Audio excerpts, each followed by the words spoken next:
If you're a real estate investor and are wondering how to raise and leverage private money to make more profit on every deal, then you're in the right place. On Raising Private Money, we'll speak with new and seasoned investors to dissect their deals and extract the best tips and strategies to help you get the money, because the money comes first. Now here's your host, Jay Conner.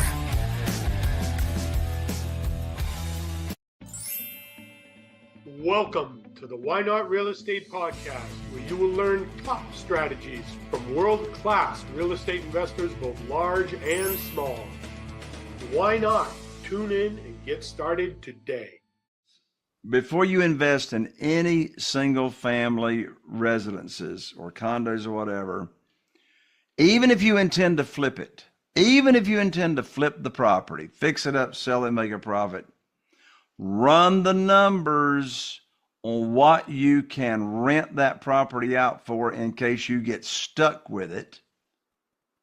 And what's the cash flow?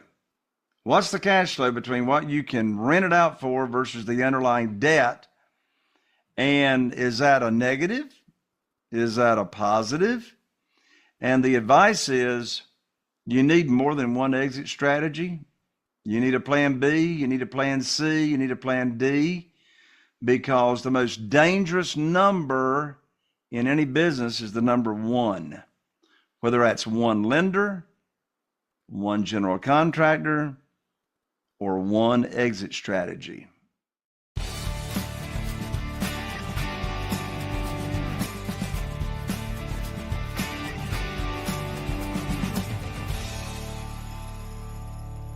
Hey, what's up, all of my real estate peeps? This is Brian Lucier with another episode of the Why Not Real Estate Podcast, where we interviewed seasoned professionals, sometimes beginners, sometimes billionaires, and everywhere in between, where we believe from this platform, investing in multifamily real estate is one of the best asset classes in real estate. However, I have been lessoned up and learned a little bit on a few of my shows, and everybody always has something different to offer, and I learn things on every show. So today, I've got something really interesting for you. This gentleman, I've gone through his website and read his bio, and I can't wait to get into his story because he had a hurdle he had to get over, and I think at the end of this, you're really going to enjoy his story. So our guest today has been buying and selling houses since 2003, in a town with only 40,000 people, now with profits averaging $78,000 a deal. So that's a pretty niche market. He has rehabbed over 475 houses and been involved in over $118 million worth of transactions. He's completely automated his seven-figure income business to where he works in his business buying and selling houses less than 10 hours a week. Pretty impressive. His passion is motivating and teaching other real estate investors how to raise private money without ever having to ask for money. As a result, our guest has consulted one-on-one with over 2,000 real estate investors. When he lost his line of credit with the banks in 2009, he had to get creative and raised $2.15 million in less than 90 days from private money when funding was cut off from the financial institutional lenders. Our guest today has also grown into a commercial developer of shopping centers and condominium communities. He's known as a national speaker on the topics of private money, foreclosures, automation of the operations of your business, and personal development. In addition, our guest is a two-time national best-selling author and a past president of BNI, that's the Business Networking International. Today, he and his wife, Carol Joy, reside in Morehead City, North Carolina. Ladies and gentlemen, all of my real estate peeps and rock stars, it is my pleasure to welcome to the show today, rising private money mogul and real estate entrepreneur, Mr. Jay Conner. Jay, welcome to the show. Brian, thank you so much for an amazing introduction. And I'm so excited to be here with you today because we're going to be talking about what I'm so excited about, and that is private money. The reason I'm so passionate about private money is because since I started raising private money without ever asking for money back in 2009, I've never missed out on a deal for not having the money, and that's why I'm so passionate about it. There's nothing else in our real estate investing business that has rocked our world in business more so than using and doing business with private lenders. 100% spot on. In my past, in my history, there were 3 years in a row where we had purchased $1 million worth of property without using our money. We did it all through private money. So I know a little bit about this, but you're the mogul, so we're going to get started in here. And if it's okay, I'd like to fire off the first question. Absolutely. As my granddaddy would say if he were living, let her fly. Let her fly. Well, here it comes. I'm going to throw it over the plate. So we know where you are now, but what was your life like and what did you do before getting into real estate? Well, I was raised in a family. My dad, Wallace Connor, he's 91 and a half years old now, and he wants to make sure you know about that half, 91 and a half. But what a driven dad I've got. He's right now slap dab in the middle of a brand new subdivision, 350 new homes that he is the developer and building that out. But I was raised around Dad growing up in what's called the mobile home business, manufactured housing. Way back decades ago, they called them wobbly boxes and trailers. But anyway, mobile homes, manufactured housing. And one time my dad's company was the largest retailer of mobile homes, manufactured homes in the nation.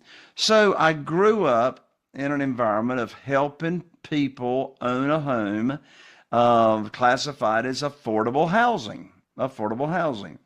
And so unfortunately, in the early 2000s, most of the consumer financing for that product went away. The whole industry fell out of favor with Wall Street. No money for the consumer to finance mobile homes, manufactured housing. So I knew, Brian, if I ever got out of mobile homes and manufactured housing, I wanted to get into flipping houses. And this was prior to HGTV even being thought about, because I started in 2003, right? We're talking over 22 years ago is when I started. And here's the reason, Brian, why I wanted to get into real estate. In 1993, 10 years before I started, my wife, Carol Joy, and I, we've got really, really good friends in New Bern. Craig and Kim are their names, and we're still best of friends today. In 1993, they wanted to build their house. Well, they didn't have money to build it. They didn't have money for down payment or whatever. Well, Kim's daddy was living down in Florida at the time, and he was a real estate investor. He says, I'll tell you what, Craig and Kim, I'll come up to New Bern, North Carolina. We'll find a fixer-upper. He said, I'll buy it. You all do the sweat equity on the nights and the weekends, and you make it absolutely beautiful. We'll sell it, and you keep the profit for your new house you want to do. In less than 90 days, Brian, they pocketed $30,000 in less than 90 days. And I said, wait a minute. You know, I was still doing mobile homes at that time. I was trying to make $3,000 on a single wide mobile home, and they made $30,000 in less than 90 days on this one little flipper. I said, if I ever get out of mobile homes, I know what I want to do. Well, the opportunity came along in 2003. We closed down the mobile home, the manufactured housing company, and here was my opportunity to begin my flipping business of single family houses. And so that's when I started in 2003. And you know what's funny, Brian? Those first 6 years, from 2003 until 2009, January 2009 to be exact, Brian, the only thing I knew to do to get my deals funded was go to the local bank or mortgage company, get on my hands and knees and put my hands underneath my chin and say, please fund my deal, please fund my deal. And, you know, the banker would make me pull up my skirt and show all my personal assets and my financial statements and pull my credit score. That worked out okay, Brian. Okay. The first 6 years from 2003 to January 2009. But then in January 2009, everything changed when I called up my banker to get 2 of my deals funded. That's when this whole world of private money started. Wow.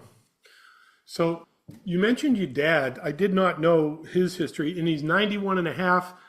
God bless him. My mother just turned 92, and her boyfriend's 93. So I love it. I love it. And they're Irish twins. They're less than a week apart. They dated when they were high school kids before my mother met my father. So now life has a funny twist for them.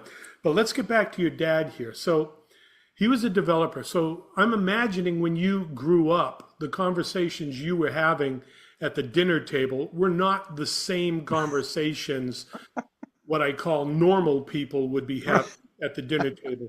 And I want to qualify that because normal people, you know, money sometimes is a taboo subject. You don't talk about money because, you know, it's embarrassing. If you have money, you don't want to talk about it because, you know, people think you're bragging. If you don't have money, it's embarrassing. So it's just not a conversation a lot of people have at the dinner table.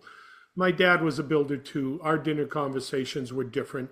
So tell me a little bit about that. I mean, you were probably exposed to this at a very young age.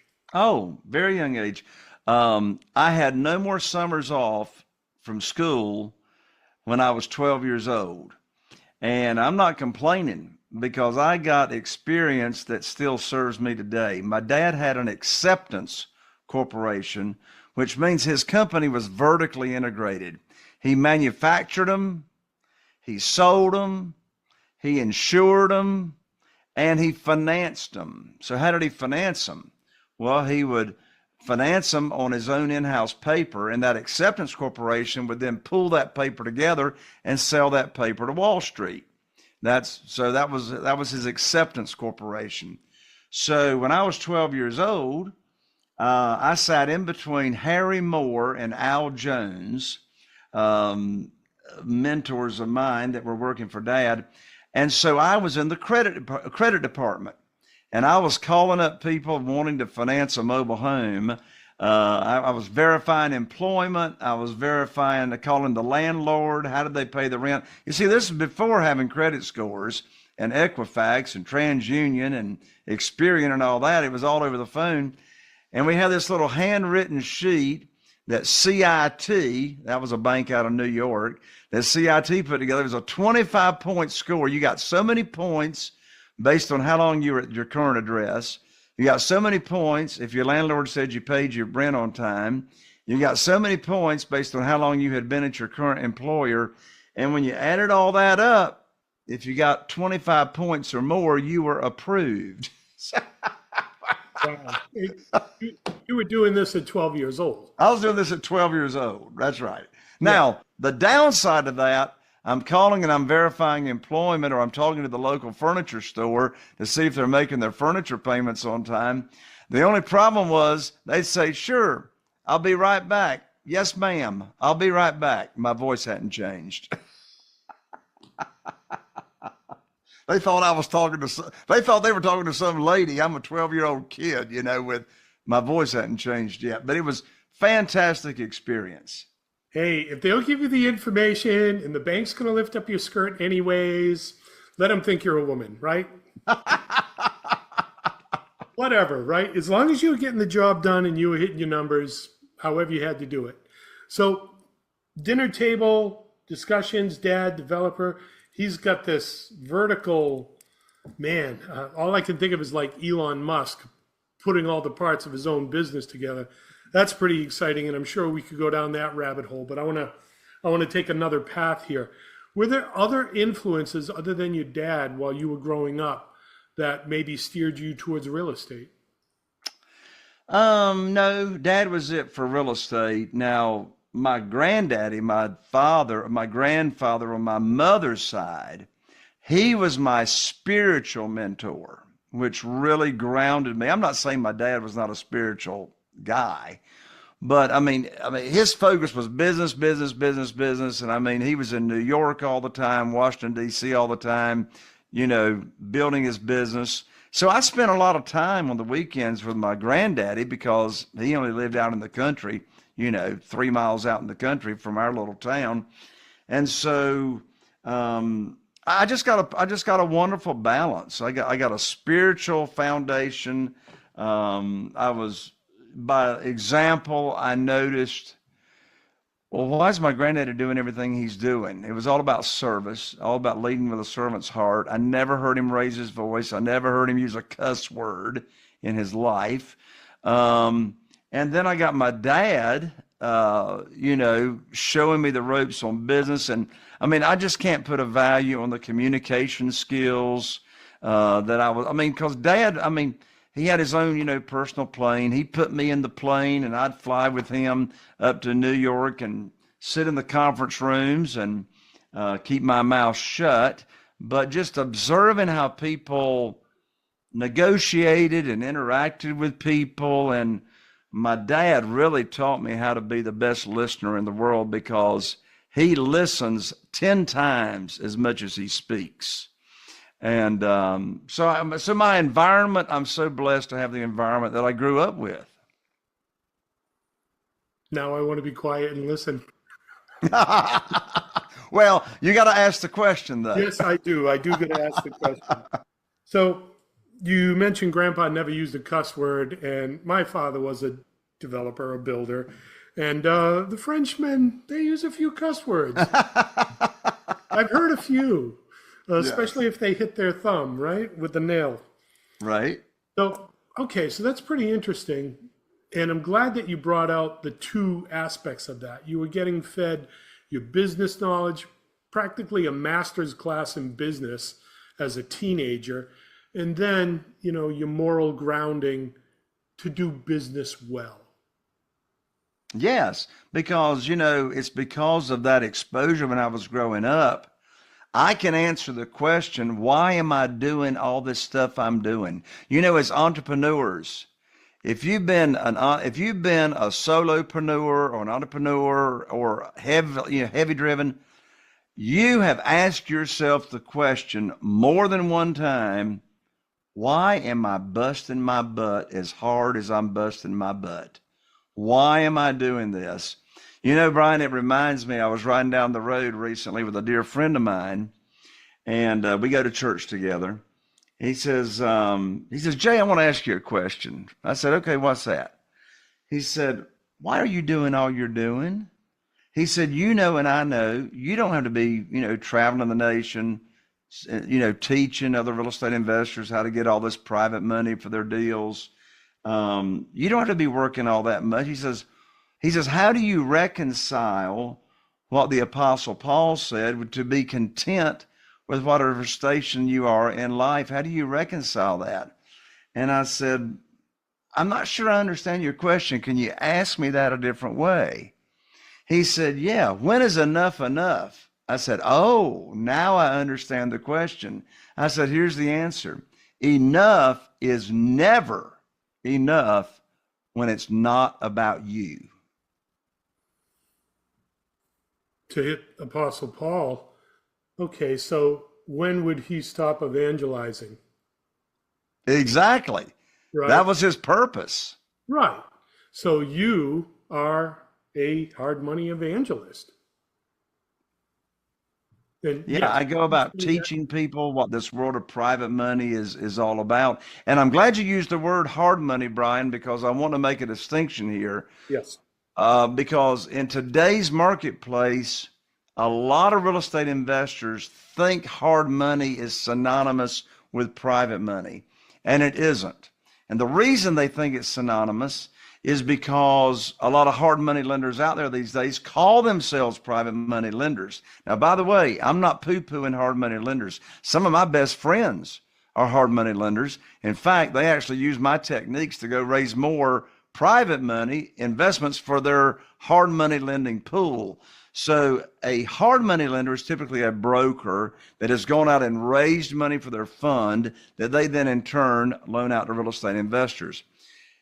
In contrast to that, in this world of private money is an individual, a human being, just like you and me, that loans money out and invests in your deals. And so it's a one-on-one transaction between you, the real estate investor or borrower, and that individual, the private money lender. So in my world of private money, we're not borrowing, hard money is still institutional. That's still institutional money. In this world of private lenders, an individual, and there's 20 distinctions. There's 20 reasons why I love private money over any kind of institutional money. But the biggest one, the biggest difference, I said for years, I'd go to the local bank and get on my hands and knees. That's because when I was borrowing money from the bank, the institutions, they made the rules. That's what everybody thinks the way it works is whoever's got the money lending it, they set the interest rate, they set the term, they set the frequency of payments, all that. But now over here in this world of private money, the opposite is true. You see, instead of asking for a mortgage or applying for a mortgage, I'm offering the opportunity. You see, I've got 47 private lenders that are now funding our real estate deals. Most of what we do today are single family houses. But if you're into multifamily that Brian talks a whole lot about, it's all the same money. You just structure the deal differently. But I got 47 private lenders, and you know what's interesting? Not one of my private lenders ever heard of private money or self-directed IRAs and how they can use retirement funds to invest in our deals until I did something. What did I do? I put on my teacher hat, my private money teacher hat, and I just went about teaching people initially in my own network, people I go to church with, and what private money is and how they can earn high rates of return safely and securely without having a deal attached to it. Here is a writer downer. Desperation has got a smell to it. In other words, if you're teaching and exposing someone to this world of private money, and in the same initial conversation, you talk about a deal that you need funded, you're already sounding desperate without even trying to sound desperate. I mean, the worst time to raise private money for real estate is when you need it for a deal. That's why, here's the secret sauce. We separate conversations. This is critical. You see, this is how you never ask for money. You separate conversations between teaching people what this world is all about and how they can earn high rates of return safely and securely and how they're protected. And then once they say, hey, I like that program, and they learn about self-directed IRAs, and they say, hey, I like that. Then what do? I say, I will put your money to work for you just as soon as possible. So Brian, if you would allow me to take about 60 seconds and do just a little role play with you, I'm going to share with you and your audience how I get my deals funded without ever asking for money and without ever pitching a deal. I've never pitched a deal in my life since I started using private money. So I want to share with you and your audience the script. Here's the exact script as to how I get every deal funded without ever asking for money. So here we go. So Brian, let's hypothetically assume, for the sake of sharing this, let's assume that you and I have been friends for a while. We've known each other. You trust me. You like me. I like you. I trust you. You know, we go to church together. We play golf every week, whatever. We've known each other for a while. And then let's also assume that I shared with you this opportunity of private lending. I call it the private lending program opportunity. And you like it. I've been paying 8% since 2009, no points. You love it because you're losing money in the stock market and you can only get 3% on a CD at the local bank. So you like my program. And let's also assume in this example, let's just assume hypothetically that you have or you had a 401k with a previous employer, and now you're not with that employer anymore, but that 401k is still over there in the stock market and you're losing money. And so I told you about the program. So let's also assume I introduced you to the self-directed IRA company that I recommend to be your third-party custodian. of that money. And you've moved that let's say you had 150,000. You've moved that 150,000 over to the self-directed IRA company. They're going to be your custodian, but you're truly going to self-direct it. And now the money's moved over. It took a couple of weeks to get moved over. And now you are waiting for the good news phone call, because I told you I'm going to put your money to work for you just as soon as possible. So a week or two go by, I call you up, you pick up the phone, we have a little chit chat, and here's the script. Brian, I have got great news. I can now put your money to work. I've got a house under contract in Newport, North Carolina, here adjacent to Morehead City, and the after repaired value is $200,000. Now, the funding required for the deal is $150,000. That matches up to what you've got. Closing is going to be next Friday. So I'm going to need for you to wire your funds from your self-directed IRA company to my real estate attorney's trust account. I'm going to have my real estate attorney email you the wiring instructions. That's the end of the conversation. Now, let's unpack why Brian is ecstatic to receive this phone call and can't wait to wire these funds. By the way, if I ask Brian, do you want to do the deal? That's the most stupid question in the world. I got to ask him. Of course he wants to do the deal. He's been waiting for this good news phone call. So there's 3 reasons why Brian can't wait to wire this $150,000 to my real estate attorney's trust account. Number 1, he trusted me to move the money. He's already moved his money to the self-directed IRA company. So that relationship, so obviously he wouldn't have moved the money unless he loves the program, right? So he's moved the money. He's not making any money until I put his money to work. He's counting on me to put his money to work. That's why he moved the money over there, right? And then in addition to that, Brian knows I'm not going to bring any deal for him to fund unless it matches the criteria of the program that I already taught him. He already knows the interest rate's 8%. He already knows how often he's going to get payments, because that depends on the private lenders. Some need it monthly, some need it quarterly. He already knows I'm not going to borrow more than 75% of the after repaired value. In the example, it's $200,000 after repaired value. He's going to fund $150,000. That's 75% of the after repaired value. He knows I'm not bringing any deal for him to fund unless it matches the criteria of the program. And so he's been waiting for the phone call for the last week or two. And now it's a breath of fresh air. I can finally start making money on my money because Jay is putting my money to work. So the main thing there is there's no pitching. And you taught them about it. You exposed them to this, and now they are looking to you as the expert to follow through and put their money to work. So far, so good. Is that number 1? Number 1 of 20? Well, you said there's 3 reasons. Oh, the 3 reasons. Okay, here's the 3 reasons why you, in this example, want to do it. You want to do it, number 1, because you trust me. You've already moved the money over. That's number 1. You trust me, and you like the program. Number 2, you're not making any money yet. You're not making any money. So you're highly motivated to start making some money, right?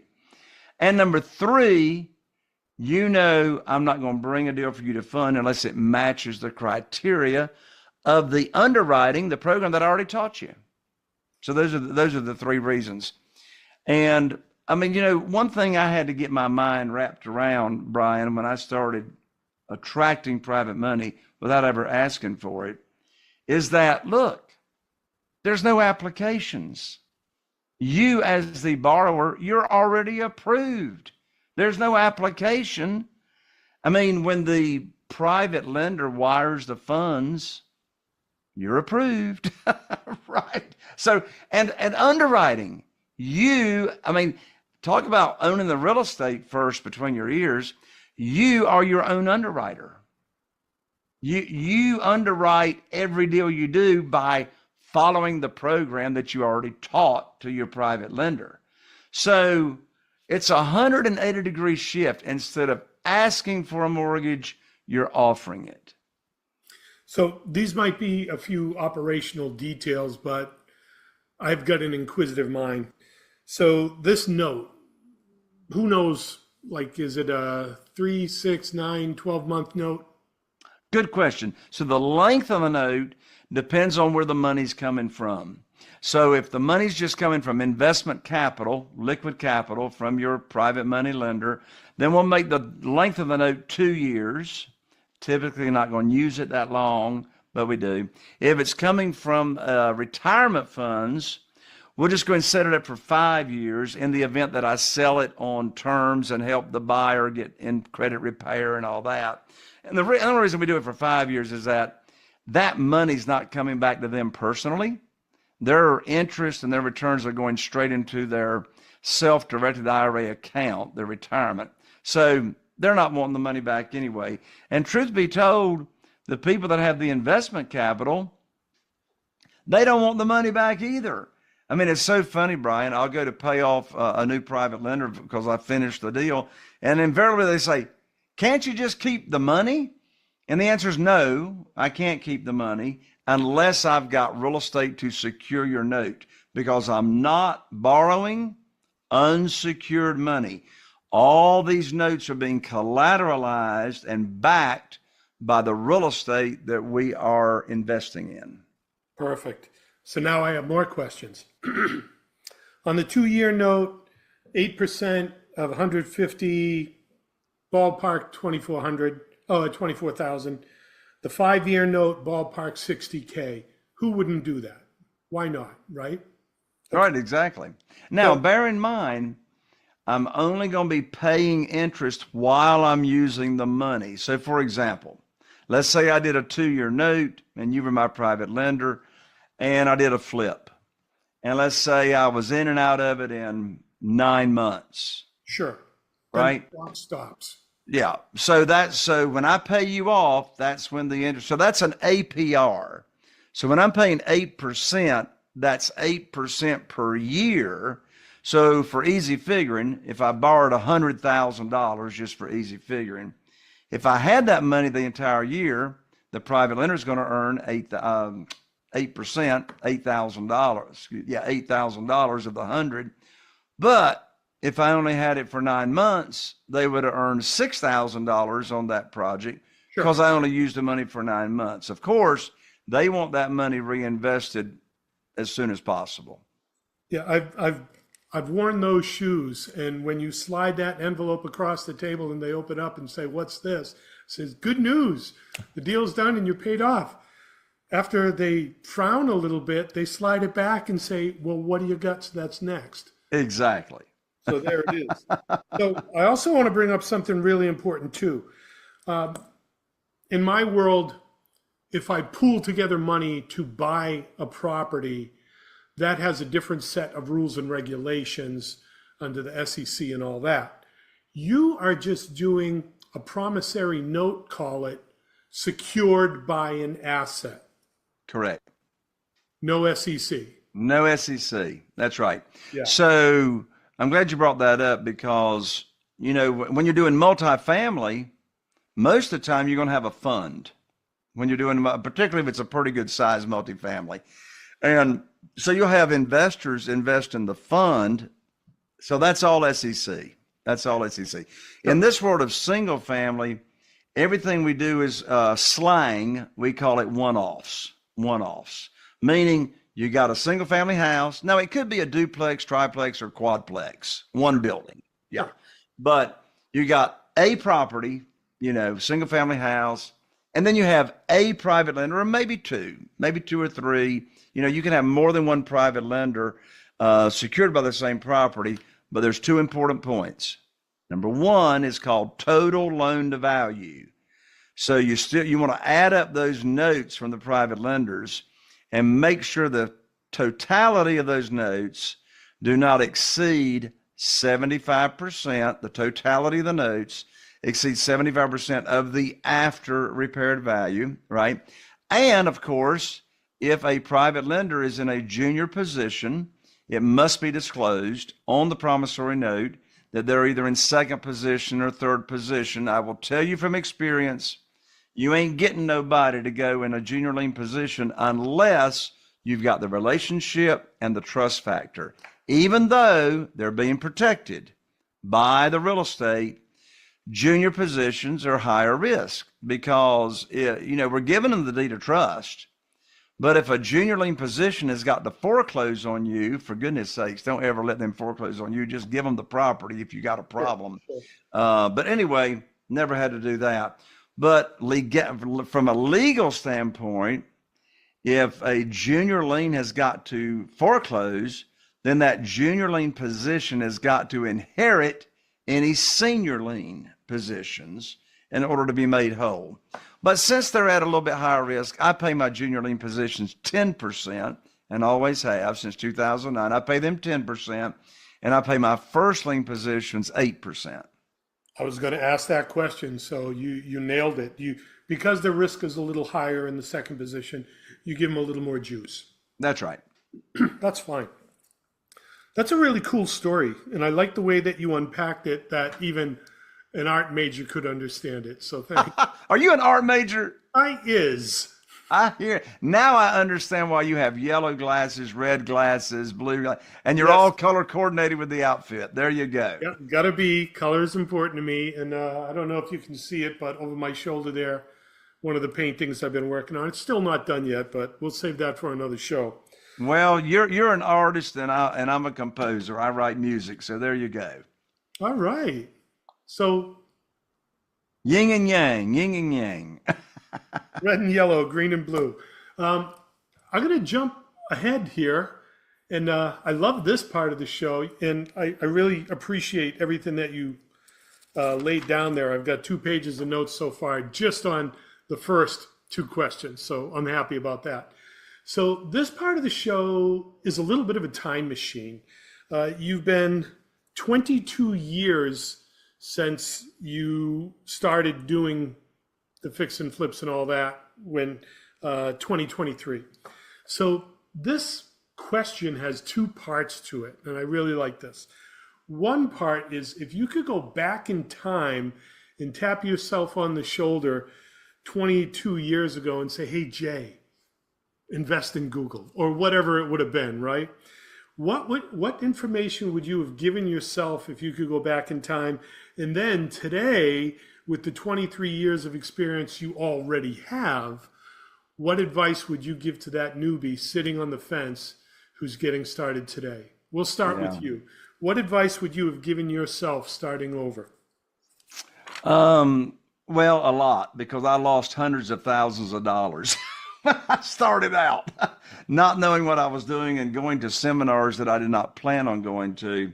So one thing I would have told myself is, before you invest in any single family residences or condos or whatever, even if you intend to flip it, even if you intend to flip the property, fix it up, sell it, make a profit, run the numbers on what you can rent that property out for in case you get stuck with it. And what's the cash flow? What's the cash flow between what you can rent it out for versus the underlying debt? And is that a negative? Is that a positive? And the advice is, you need more than one exit strategy. You need a plan B, you need a plan C, you need a plan D, because the most dangerous number in any business is the number 1, whether that's one lender, one general contractor, or one exit strategy. Got to have multiple exit strategies. That was gold. And I like how you frame that. If you're planning on flipping, okay, there's your first exit strategy. But I'm looking at it as cash flow. Equity is always that redhead child at the table that maybe shows up, maybe doesn't show up. Cash flow's got to do it for me, or I'm not pulling the trigger. My returns, while I was buying a lot of property, was around 35%. So 3 years I was getting my money back out of a multi, and that was my criteria. I needed to hit that. So run the numbers. If you have to rent it, and it changes the total deal. It's not a flip anymore. Now it's a buy and hold property, different strategy. Do the numbers work? Does your cash flow carry the debt? And are there other strategies? Exactly. I mean, you know, the reason I would tell myself that if I were starting all over again is because that was a very, very, very expensive lesson on just one property. And, you know, it seems as though in my experience over these years, Brian, the more intense the pain, the more likely I remember it. And I remember that lesson. Yeah,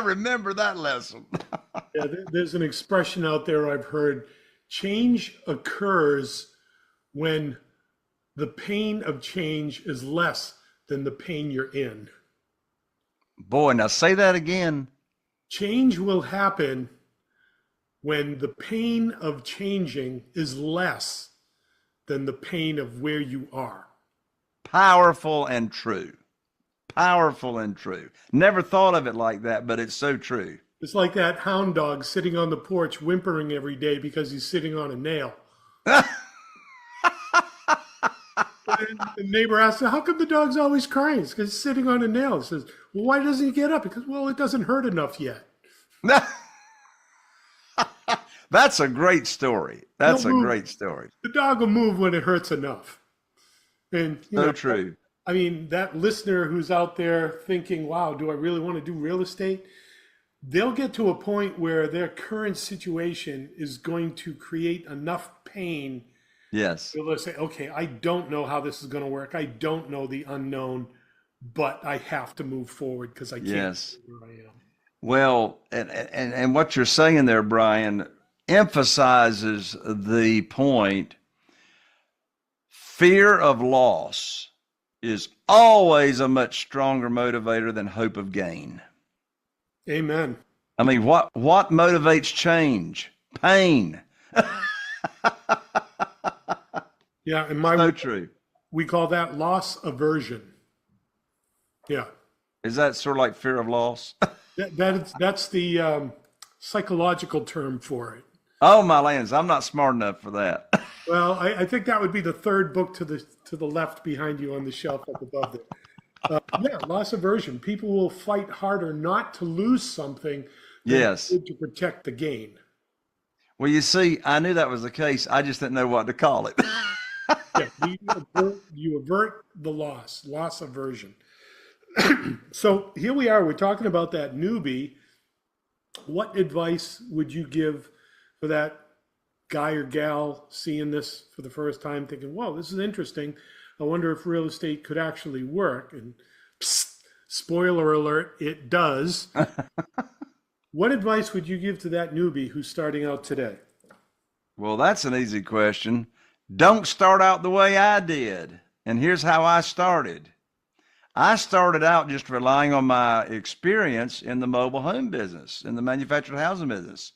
I mean, you know, I was running a pretty large operation, had 65 locations, retail sales centers, and had all these employees. And I said, well, if I can do that, I can do this over here. Well, unfortunately, that's a very arrogant attitude. I didn't realize that flipping houses and single family houses are not at all related to selling a mobile home on a retail sales center. It's like two different industries. So don't make the mistake I did, and that is, regardless of your experience, don't start out in this business on your own, for goodness sakes. Get a mentor, get a coach, work with somebody and here's the two criteria: that's proven to be successful, that's made a lot of mistakes and lost a lot of money, and they're still doing it today. There's your three criteria to who you want to work with. And I mean, I made that mistake. I didn't get my first mentor or coach in real estate investing until I've been doing this for 6 years. That's how I learned about private money. when I was cut off from the banks. And the pain was so dire, I had to go find somebody to help me. And when I was cut off from the local bank, that's the first question I asked myself, Brian. I asked myself this question. And by the way, this question will help fix any problem anybody's got. I don't care if it's financial, health, relationships, career, it doesn't matter. By the way, Brian, these people running around saying every problem's an opportunity. I want to throw up. I didn't have an opportunity. I had a problem. I'd been cut off from the bank. And here's the question I asked myself. Who do I know that can help me with my problem? Now, my problem became an opportunity, or you and I wouldn't be having this visit here today. It's because of being cut off from the local bank and the global financial crisis that I learned about private money. So I asked myself, who do I know that can help fix my problem? And I immediately thought of my buddy Jeff Blankenship. He was living in Greensboro. I called him up. He told me about private money.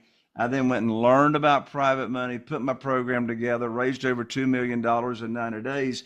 I'm not patting myself on the back. I'm making a point. The pain was so bad, I either had to go home with my tail between my legs, or I had to find a better and quicker way to fund my deals. Hence, private money changed everything in our business.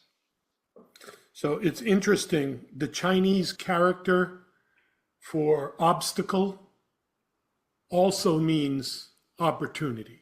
Really? Yes. Now that is interesting. Well, some wise Chinese guy must have figured that out when he was writing the characters for the Chinese language. Yeah, I relate that to William Shakespeare. What's the difference between comedy and tragedy? Tell me. When it happens to you.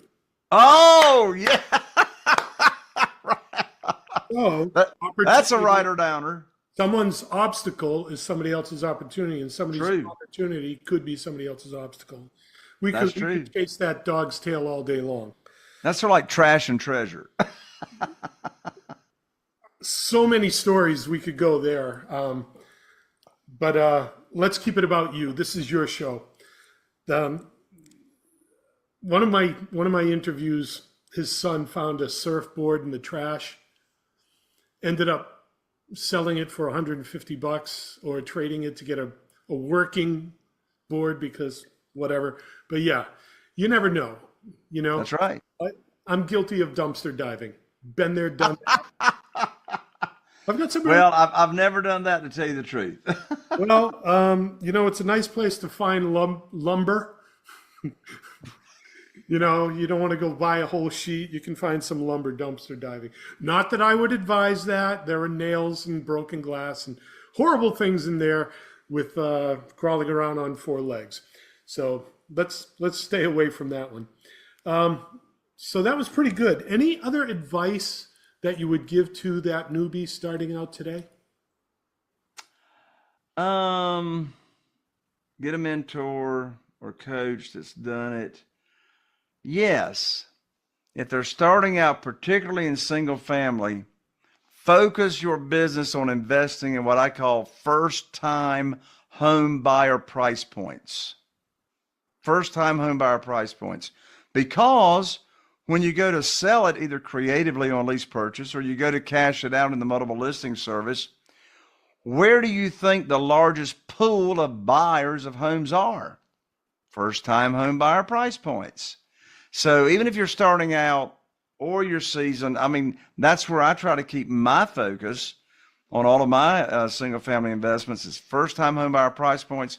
They sell the quickest because that's where the largest pool of buyers are. First time home buyers get a lot more perks if they go to an institutional lender as well. True. So there's some meat on that bone as well. So let's talk about a deal. This part of the show I like to call the deep dive. I don't have any submarine music or anything, but we'll go for it here. So there's a couple questions here. What's the best deal you ever did? What type of property was it? How did you find it? and how did you finance it? And I think we know how you financed it, but Right. let's give it to you. Best Awesome. best deal you ever did. What type of property? How did you find it? And how did you finance it? Wow. Well, I've rehabbed over 500 houses so far, so let me think of one that bubbles up. And here's a fantastic one that was just a few months ago.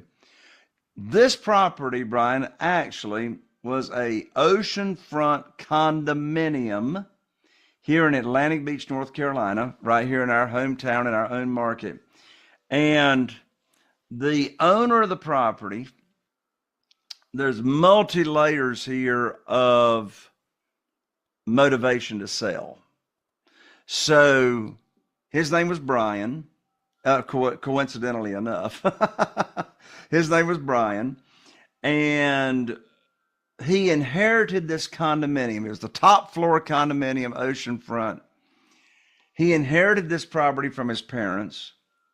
Both parents had passed away. He's living out of state. He has no interest in the property. So how did he find me and my team? He went on Google and he typed in search words. I don't know what exactly they were, but we have 75 different phrases in our Google marketing of people looking to sell houses quickly. So he went on Google and he saw my ad and he clicked on it, responded to it. And so he filled out his information online about this property that he wanted to sell. Immediately that was notified to us, came into our software. And so here's his layers of motivation. Number one, it's inherited. Number two, and he didn't have any interest in it. Number two, he's out of state. So not only is he an absentee owner, he's an out-of-state owner. And here's the third layer of motivation. In less than 2 weeks, it's going to the courthouse steps for sale as a foreclosure. So got lots of motivation going on here. So we get him on the phone. We talk to Brian. And here's a big lesson. How did I fund it? I funded it with private money, all private money. And here's the deal. If I didn't have that private money lined up, ready to go and close quickly, I would have missed out on the deal because it was going to sell at the courthouse steps in less than 2 weeks. We got to move now, right? So he was living out of state in South Carolina. I'm here in North Carolina. So he got us access to the condominium. We went over and looked at it.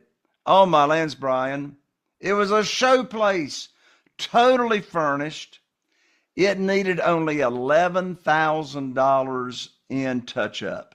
It needed an interior paint job, a little bit of, a couple of places in the sheetrock walls, $11,000.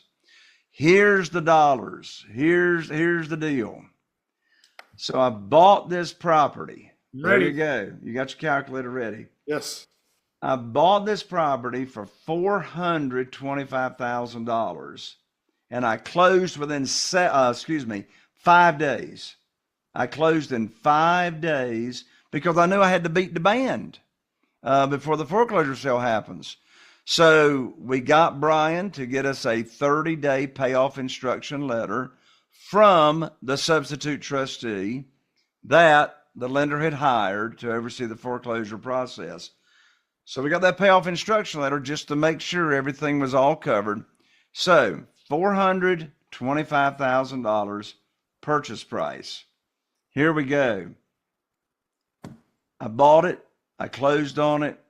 We did the $11,000 renovation in less than a week. It's totally furnished. Put it on. So that stopped the foreclosure because we paid it off. Put it on the market for $595,000. And here's one little secret as to how we sell our houses very, very quickly. We put them in the multiple listing service with our realtor on Monday in a status called coming soon. Coming soon. That means they can see the price. We get an amazing music video on every property that we do, music video. The music video link goes in the multiple listing service. And coming soon on Monday. They can't see the property until Friday when it goes active. So what am I doing? I'm creating scarcity. I'm creating a lot of demand. I want people lined up back to back to back with appointments on Friday and Saturday to see the property because they've been waiting. I just put a property on the market a couple of weeks ago here in Morehead City. I did that same strategy. Coming soon on Monday, went active on Friday. I had 20 showings in 48 hours. Nice. And multiple offers. Back to our case study though. So, went live on Monday. Went live on Friday. I had my first offer, all cash, sight unseen, for $605,000, $10,000 over ask and list. Long story short, I went under contract, all cash, to sell it for $615,000. Bought it for $425,000, $11,000 rehab. Now here's the takeaways. Number one, seller leads. If you don't have consistent seller leads coming into your pipeline from for sale by owners, you got a hobby and not a business. So consistent seller leads. Number two takeaway, private money. If I didn't have that private money lined up, ready to go and close, I would have missed out. Number three takeaway, relationship with your real estate attorney or title company. I couldn't have closed that deal in 5 days unless I had the relationship with my real estate attorney that could do the title search within 24 hours and close within 5 days. So it all comes down to your systems and your relationships. So if we just run that math real quick. I've got it. Did you already run it? I already ran the math. Your 8% on the 425 was 34,000. Your all in was 436 plus the 34. I believe you netted 179,000 in 2 weeks. Actually, it was 160, so you're really close. 160. Yeah, I didn't pay the private lender that much money because I was in and out, pretty quickly. But even after realtor fees, I pay my realtor 5%, which in that case was $30,000. But when you net it all down, net, not HGTV showbiz stuff, but net, 160 from how you found it to being able to close quickly and using private money. So in about 2 weeks? No, it wasn't 2 weeks because it took a week to close. So we got that closed, but then it took a couple of weeks, really in and out on the rehab. Then I always get the professional photographer and video done. So that took another couple of weeks to get that done. Then we go in the multiple listing service. It was all cash, but their due diligence and all that, it was 30 days to close. So when, we were totally in and out probably within 2 months.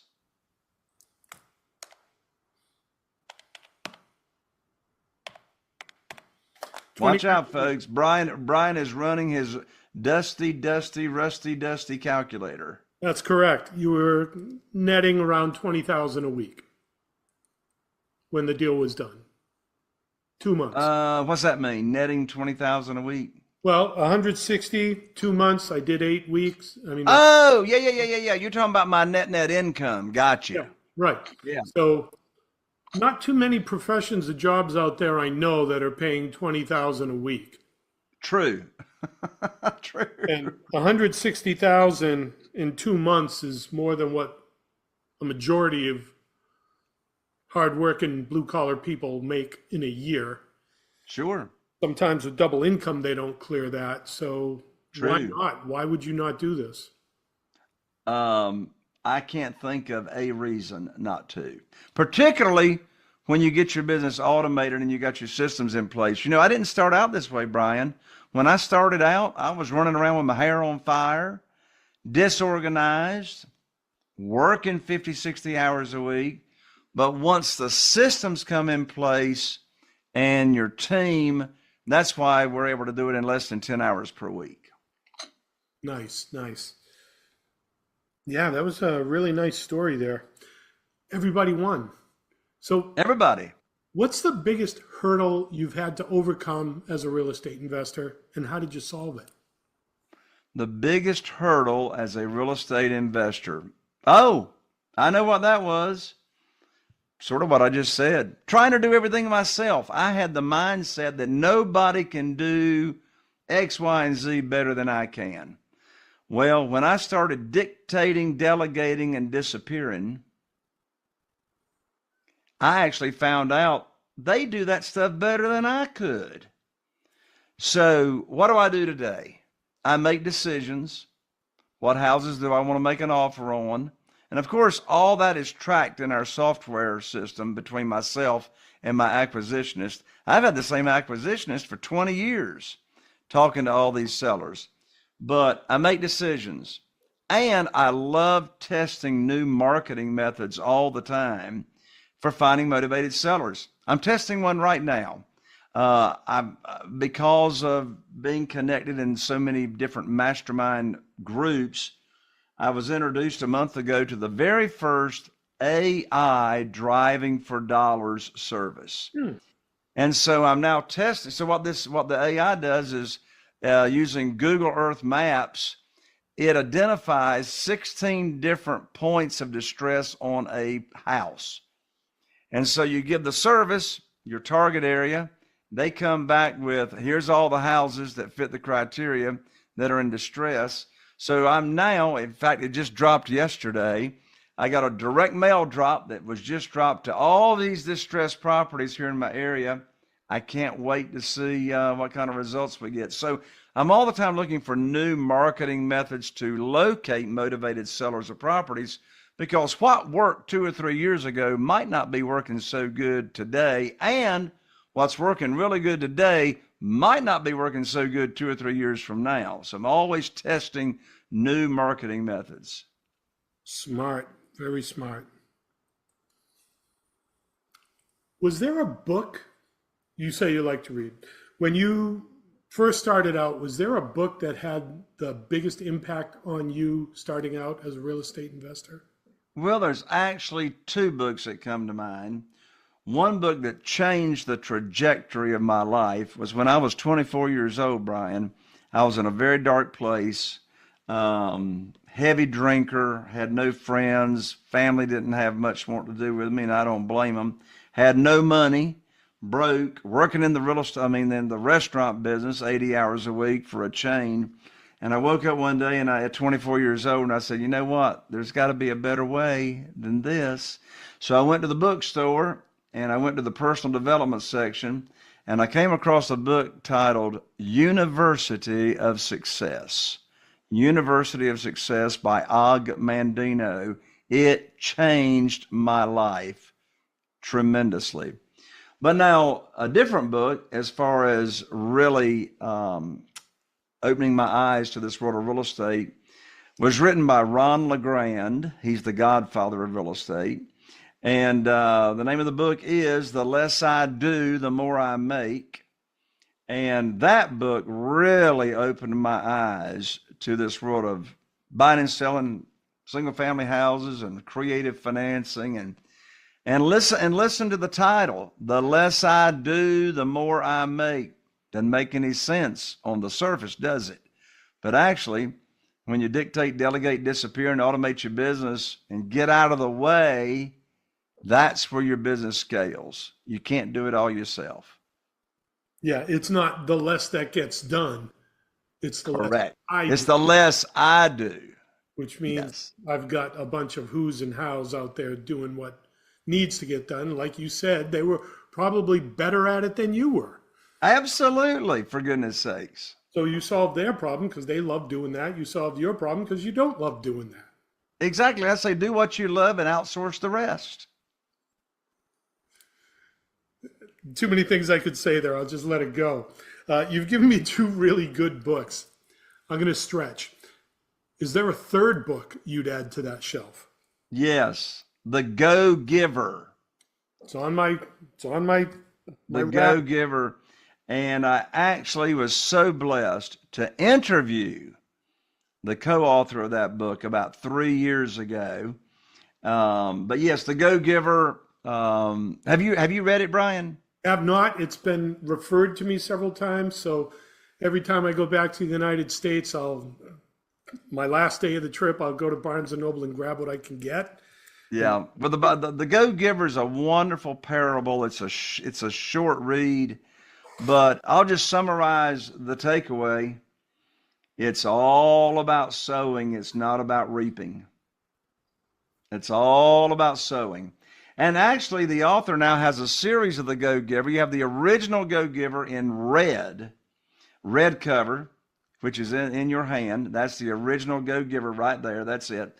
So, But now there's the purple Go-Giver, and there's other Go-Givers for like niches. But what you're holding in your hand is the original book. And I tell you, the having the author on my podcast was just amazing. so I'll say something so the camera comes over here so people can actually see the book. There it is. There's the Go-Giver. A nice read on the beach. You can do that in a day. Great. You gave me 3 super cool suggestions. Never heard University of Success, so I'll be looking for that one next time I go by. Ron LeGrand, I like that one too. You've nailed all that. Okay, so what's next for you, and why not get started today? What's next for me is already in process, and that is I've reached a station in my life, Brian, to where it really all comes down to impact and making a difference and giving back. So I'm in my 8th year of my podcast, which is called Raising Private Money with Jay Conner. So what's next is growing the podcast. My interest and my passion is to enlighten, inspire, motivate, teach, and educate as many real estate investors as I can to learn what I know how to do. That's why I'm here as a guest on your show. And I appreciate it so much because it gives me the opportunity to give back to all of your audience how this world of private money has just changed my life. And, the secret, out here on being a servant and leading with a servant's heart is nothing attached, no expectations in return. And, I learned so much from my mentor, one of my many mentors that's now passed away, Zig Ziglar, who said, and I'll paraphrase, you help enough other people get what they want, you ain't got to worry about yourself. Yep. You did really well today, and I thank you for the compliment, and I thank you for the inspiration. 8 years in, I'm in season 2 here, about to hit episode 100, and I love doing this, and I love being able to share all these stories with other people, because when you and I were starting out, we didn't have a podcast that we could go to, hit pause, rewind. What did he say about that again? I like being able to be in this position where I've reached a point where I can mentor other people and give back. And kudos to you, 8 years for being out there, beating that drum and trying to make a difference in people's lives. Good on you, Mr. Jay Conner. Good on you. Absolutely. Thank you so much, Brian. Well, here's the curveball. Here's the question that was not on your list. And I always love asking this one. I know you've got to call back your other friend there. What's the question I should have asked you today that I didn't? What is the question that you should have asked me that you didn't? You should have asked me, what's the most important piece of advice that I have received from anybody? Jay, what's the most important piece of advice you've ever received from anybody? Well, I actually received it from Ron LeGrand himself. We talked about the Godfather of real estate. We were having dinner one night, as we've had many, many times and still do. And I was sharing with him a story about how I just really couldn't figure out why this other gentleman didn't like me. And I just couldn't figure it out. Ron looked at me and he says, Jay, what other people think about you is none of your business. Which the takeaway is stop trying to be a people pleaser, be authentic to yourself, lead with a servant's heart, and you will attract people in your life that are like you, and you will also do the opposite, which is what you want to do as well, and that's repel people that are not like you. They don't have your same core values, because after all, I want to hang around people that are like me. What other people think about you, none of your business. Be you and be authentic. Excellent answer to the question I didn't ask you. Thank you. So there it is. We're wrapping this one up. If any of our viewers, our guests, want to get in touch with you, how should they reach out to you today? Brian, thank you for asking, because what I want to do is I want to give your audience and you a gift as a thank you for spending your time, with us while we talked about private money. And that is, I'd love to give your audience my book, which is called Where to Get the Money Now. And the subtitle is How and Where to Get All the Money You'd Ever Want for Your Real Estate Deals Without Relying on Institutional Money or Hard Money Lenders. And this is a national best-selling book. You can get it on Amazon for $20, but don't spend $20 with Amazon. Let me give you the book. I will express mail it to you. I'll autograph it. I just ask you to cover shipping, a couple of bucks. I'm also going to include with this book 2 tickets to my upcoming private money conference. And these tickets are valued at $3,000, but as a gift, I want to include them as well. And you can pick up the book at jayconner.com/book,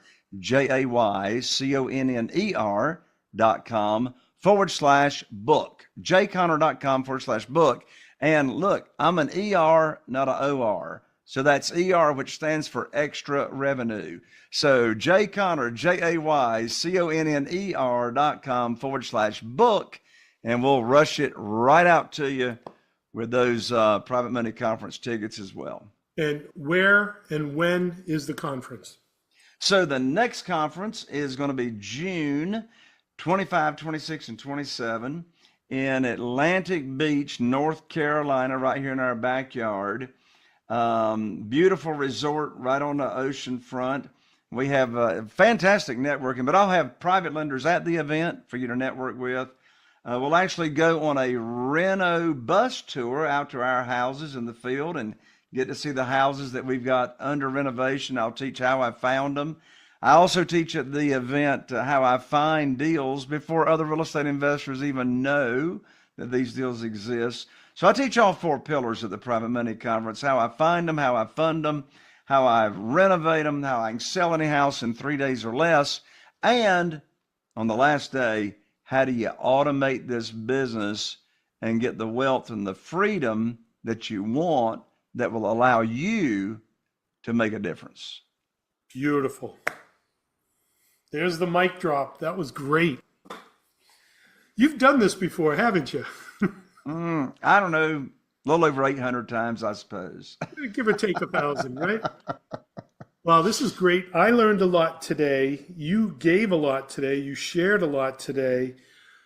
Really great stories. And I want to thank you for the vulnerability to expose some of the pain too. Because a lot of people will get out there and say, oh, everything's rainbows and unicorns, but they don't tell you about the nail on the porch. So I'm going to remember that. I appreciate, your just honesty about it and being able, you answered every question I had for you. So I want to thank you so much. And again, that website is www.jayconner, extrarealestate.com/book. I'll make sure I have that on the notes. Mr. Jay Conner, my guest today, I want to thank you so much for being with us. Any last words for our audience? Yes. Ask yourself, how long has it been since you did something new that you've never done before? That's a good question, and I'll ponder that one myself. So, ladies and gentlemen, all of my real estate peeps and rock stars, this is Brian Lucier and my guest, Jay Conner, from the Why Not Real Estate Podcast, signing off, and we'll see you on the next one.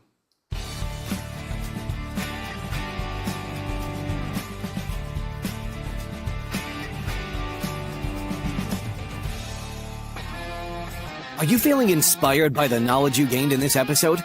then head over to jconner.com/moneyguide. That's jconner.com/moneyguide and download your free guide that shares 7 reasons why private money will skyrocket your real estate investing business right now. Again, that's jconner.com/moneyguide to get your free guide. We'll see you next time on Raising Private Money with Jay Conner.